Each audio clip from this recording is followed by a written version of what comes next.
सभापति कमरेड यो कार्यक्रम आयोजना गर्ने चार पार्टीका नेता सहयोगका कमरेडहरू, यस कार्यक्रममा उपस्थित सम्पूर्ण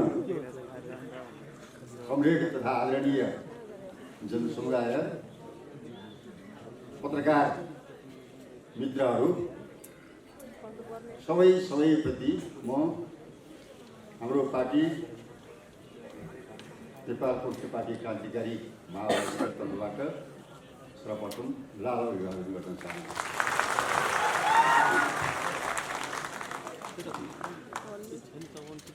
आजको यस कार्यक्रममा हामीले संयुक्त मोर्चाको अवधारणा र संरचनाका बारेमा हाम्रो सोच मान्यता सार्वजनिक गरिसकेका छौँ र हामीले संयुक्त मोर्चाको समितिको नामावली पनि सार्वजनिक गरिसकेका छौँ र म सबभन्दा पहिले रणनीतिक संयुक्त मोर्चाको यो समितिले आफ्ना कामहरू अगाडि बढाउनको निम्ति शानदार सफलता हासिल गर्नेछ भन्ने हार्दिक शुभकामना र हार्दिक बधाई दिन चाहन्छु। आदरणीय मित्रहरू, हामीले रणनीतिक संयुक्त मोर्चा बनाएका छौँ र आज निकै खुसी पनि लागेको छ यस्तो घटना गर्न पाउँदा र यस्तो संयुक्त मोर्चा बनाउन हामीले धेरै परिश्रम गरेका छौँ। यहाँहरूलाई थाहा छ,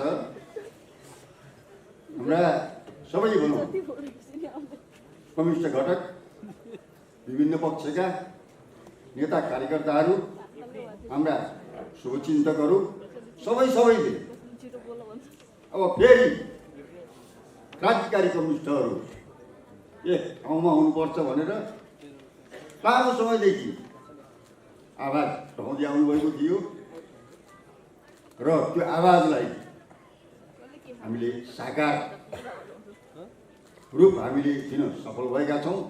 यस अर्थमा हामीलाई धेरै खुसी लागेको छ। हुन त हाम्रो अनुभव यस खालको संयुक्त मोर्चा बनाउनेमा अलिक कमै छ। पूर्वोक्त साथीहरूले पनि राख्नुभयो,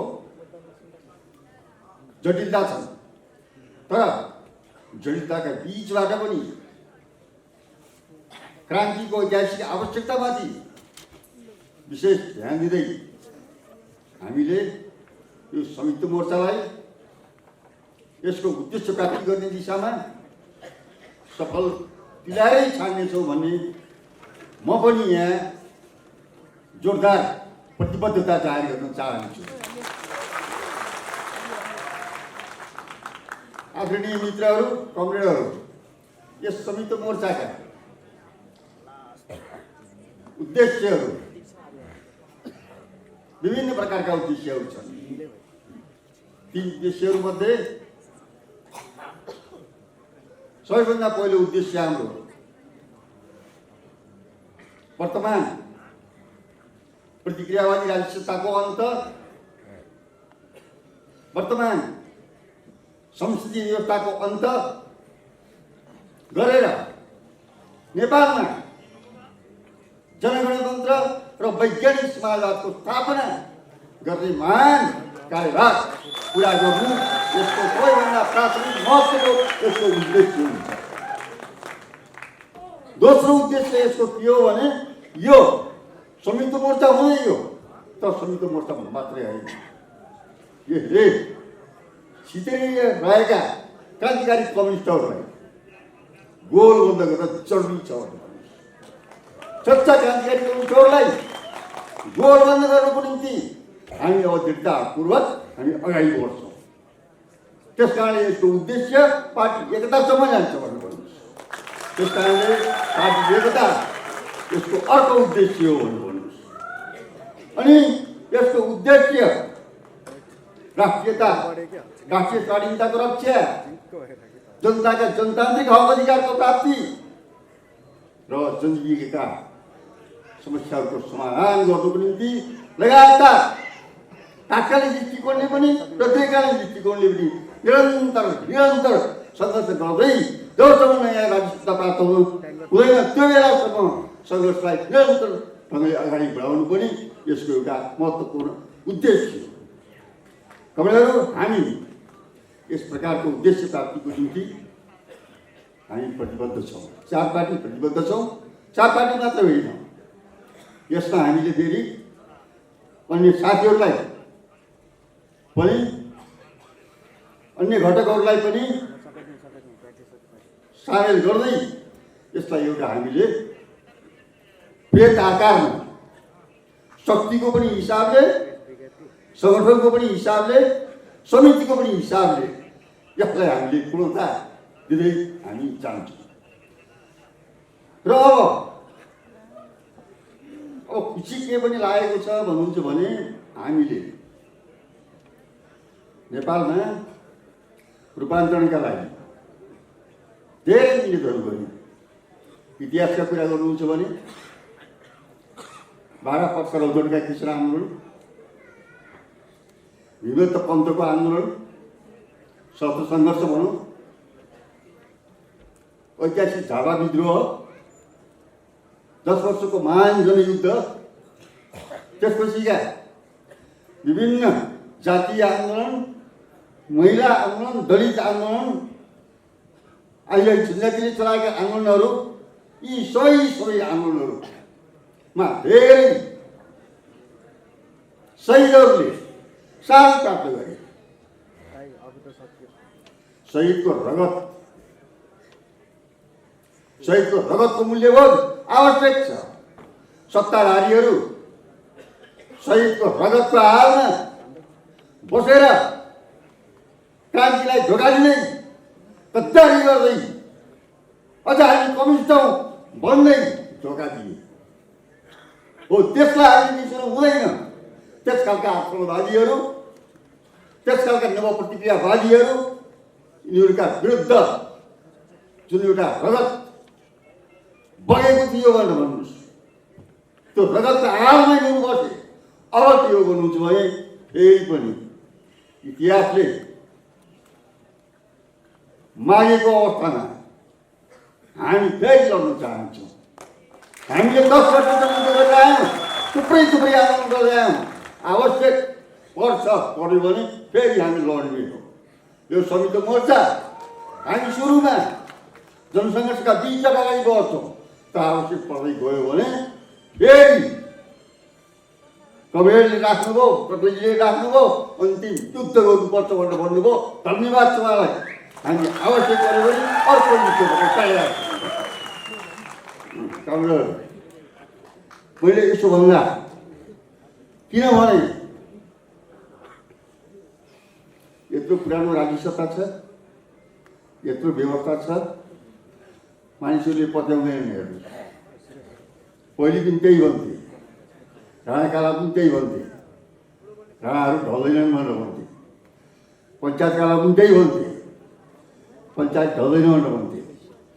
तर आखिरमा आएर ती पुराना सत्ता र व्यवस्थाहरू ढले भनेर भन्नुहोस्। अहिले जुन संसद छ, जुन प्रतिज्ञावादी राज्य सत्ता छ, त्यसको पनि तिथिमिति आयु पुगिसक्यो। अब त्यसको आयु लामो छैन। प्रधानमन्त्री केपी ओलीजीले प्रतिनिधि सभा विघटन गरे। हेर्नुहोस् है, प्रतिनिधि सभा विघटन गरे। प्रतिनिधि सभा विघटनको यो घटनालाई हामीले कसरी समीक्षा गर्ने, कसरी मूल्याङ्कन गर्ने हो भन्दाखेरि लाग्छ के भने कमरेडहरू गम्भीरतापूर्वक सोच्नुहोस्। यसमा पहिलो कुरा त संसदीय व्यवस्था असफल भइसकेको छ। यो ओलीको यो प्रतिष्ठा विघटन मात्रै होइन, टोटल पुरै एउटा संसदीय व्यवस्था नै असफलताको द्योतकको यो परिवर्तन असफल भइसक्यो संसदीय व्यवस्था। अब संसदीय व्यवस्थाले काम गर्न सक्दैन भन्ने समाजवाद, समृद्ध नेपाल र सुखी नेपालीको कुरा गर्ने तर सिरान हाल्ने साम्राज्यवादी नवउदारवाद घाट कुरा राजनीति दिन सक्दैन। त्यस कारणले यो के हो भन्नुहुन्छ भने संसदीय व्यवस्थाको असफलताको अभिव्यक्ति हो पहिलो कुरा। दोस्रो कुरा संसदीय व्यवस्थाको असफलताको अभिव्यक्ति मात्रै होइन, दक्षिणपन्थी संशोधनवादको पनि असफलताको अभिव्यक्ति हो भनेर भन्नु। दक्षिणपन्थी संशोधनवादीहरूले जनताको बिचमा सुखी नेपाल, समृद्ध नेपाल, सुखी नेपालीको नारा लगाए र आखिरमा उनीहरू आपसमा मारकाट गर्दै, आपसमा लडाको मचाउँदै, कुनै सैद्धान्तिक कुराहरू छैन, खालि व्यक्तिगत स्वार्थ, व्यक्तिगत प्रतिष्ठामा रमेर जनतालाई दोला दिइरहेका छन्। ऐतिहासिक झापा विद्रोहको ब्याज खाएर, 10 वर्षको जनयुद्धको ब्याज खाएर जनताको रगत हाल्न सरकार बनाउन पुगेकाहरू दक्षिणपन्थी अवसरवादीहरू, प्रतिक्रिया बाँच्न गएका अवसरवादीहरूको पनि यो परिघटना असफलताको परिघटना हो। त्यस कारणले नेपालमा संसद पनि असफल भयो र दक्षिणपन्थी अवसरवादीहरू पनि असफल भएका छन्। यो बेला यो असफलताबाट फाइदा उठाउनको निम्ति वैदेशिक प्रतिक्रियावादी शक्तिहरू लागिरहेका छन्। पुरै यहाँ एमसिसी पार गर्नु छ, यहाँ लिम्बियाधुरा क्षेत्रमा जुन भारतको सैन्य त्यहाँ छ त्यसलाई कायम राख्नु छ, नेपालमाथि विभिन्न ढङ्गले अधिग्रहण गर्नु छ। यसको निम्ति भारतीय विस्तारवाद र अमेरिकी साम्राज्यवाद पुरै लागिरहेका छन् भनेर भन्नुहोस्, आफ्नो स्वार्थ सिद्ध गर्नुको लागि। त्यस कारणले यो परिघटनालाई हामीले विविध कोणले हेर्न जरुरी छ भनेर भन्नुहोस्। यो स्थितिमा हामीले संयुक्त मोर्चा, रणनीतिक संयुक्त मोर्चा यो स्थितिमा बनाउँदै गइरहेका छौँ। तपाईँहरू संसद असफल भइरहेको अवस्थामा, दक्षिणपन्थी अवसरवाद असफल भइरहेको अवस्थामा र वैदेशिक साम्राज्यवादी विस्तारवादी शक्तिहरूले नेपालमा तीव्र वेगमा चलखेल बढाइरहेको अवस्थामा हामीले फेरि क्रान्तिको झन्डा झुकेको छैन। कम्युनिस्टहरू, देशभक्तहरू, चच्चा वामपन्थीहरू, चच्चा लोकतन्त्रवादीहरू फेरि अर्को पटक जाग्नुपर्छ भनेर हामीले क्रान्तिको झन्डा उठाएका छौँ। त्यस कारणले कुरा के हो भने त्यो चिजलाई धेरै गम्भीरतापूर्वक लिन जरुरी छ भनेर अहिलेको स्थिति। र अब म धेरै कुरा राख्नुभन्दा पनि एउटा कुरा राख्नु। आज हामीले यहाँ 4 पार्टीको रणनीतिक समिति मोर्चा हामीले बनाएका छौँ। कमरेडहरू हामी 3 पार्टीका नेताहरूको मञ्चमा छौँ, तर कमरेड विप्लव सहित हामी छैनौँ। त्यस कारणले म यहाँ के भन्न चाहन्छु भने कि कमरेड विप्लवले नेतृत्व गर्नुभएको नेकपामाथि सरकारले जुन प्रतिबन्ध लगाएको छ त्यो प्रतिबन्ध तुरन्त हटाइयो। पहिलो कुरा के भन्न चाहन्छु। दोस्रो कुरा नेकपाका विप्लवले नेतृत्व गरेको नेकपाका नेताहरू कार्यकर्ताहरूलाई अहिले जेलमा राखिएको छ। ती नेता कार्यकर्ताहरूलाई तुरुन्त रिहाई गरियो। तेस्रो कुरा म के भन्न चाहन्छु भने कि उहाँहरूले उठाएका मुद्दाहरू राजनीतिक मुद्दा हुन्।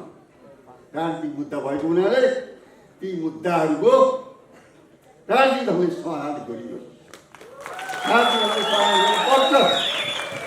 तपाईँले म एउटा के पनि भन्न चाहन्छु भने विडम्बना हेर्नुहोस् है, खाँटी कम्युनिस्ट कुन हो भन्ने बारेमा यहाँ बहस छ। हेर्नुहोस्, प्रधानमन्त्री ओलीजीले आफू खाँटी कम्युनिस्ट भन्नुहुन्छ।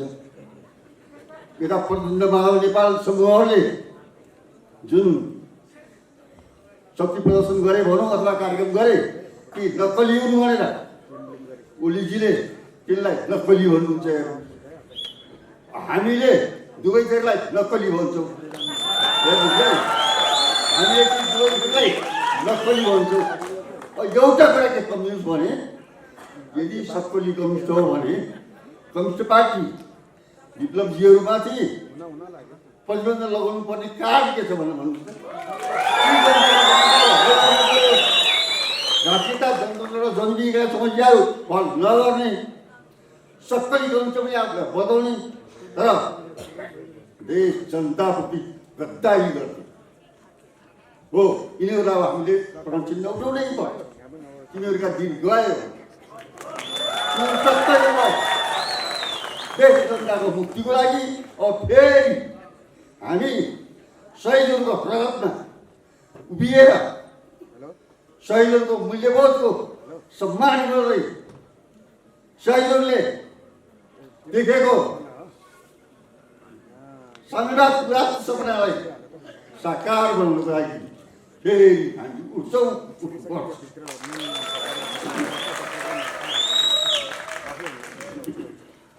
त्यस कारणले अब यो के हो भन्नुहुन्छ भने यो जुन एउटा संयुक्त मोर्चा रणनीति संयुक्त मोर्चा बनाइएको छ यसले नयाँ ढङ्गले गम्भीरतापूर्वक राष्ट्रिय जनता जनजीविकाका तात्कालिक समस्याहरूलाई लिएर प्रत्यक्षकालीन रूपमा राज्य सत्ता प्राप्तिको दिशामा अहिलेको पुरानो राज्य सत्तालाई ध्वस्त पारेर पुरानो संसदीय व्यवस्थालाई ध्वस्त पारेर जनगणतन्त्र र वैज्ञानिक समाजवादको स्थापनाका लागि सक्त रूपमा कार्यक्रमहरू अगाडि बढाउन जरुरी छ।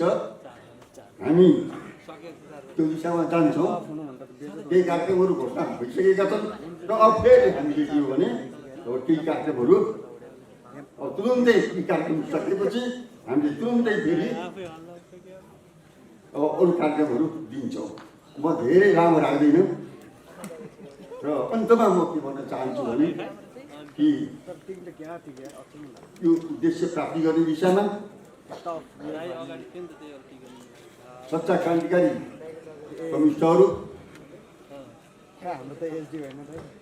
देशभक्त व्यक्तित्वहरू सबै वामपन्थी व्यक्तित्वहरू सच्चा लोकतन्त्रवादीहरू असमाजिकहरूको भ्रममा परेका क्रान्तिकारी कम्युनिस्टहरू सबलाई एकै ठाउँमा गोलबन्द हुन र यो पुरानो सत्तालाई पल्टाएर जनताको राज्य सत्ता स्थापना गर्नुको लागि दृढतापूर्वक अगाडि बढ्न म उहाँहरूलाई विशेष अनुरोध गर्छु, आह्वान गर्छु। त्यसको साथसाथै आदरणीय जनसमुदायसँग फेरि पनि हामीले प्रतिबद्धता गर्दै फेरि पनि एउटा नयाँ ढङ्गले अगाडि बढ्ने टोल गर्दै उहाँहरूलाई पनि यो आन्दोलनलाई हर तरहले सघाउनुको निम्ति विनम्र अनुरोध गर्छु। हस्, लाल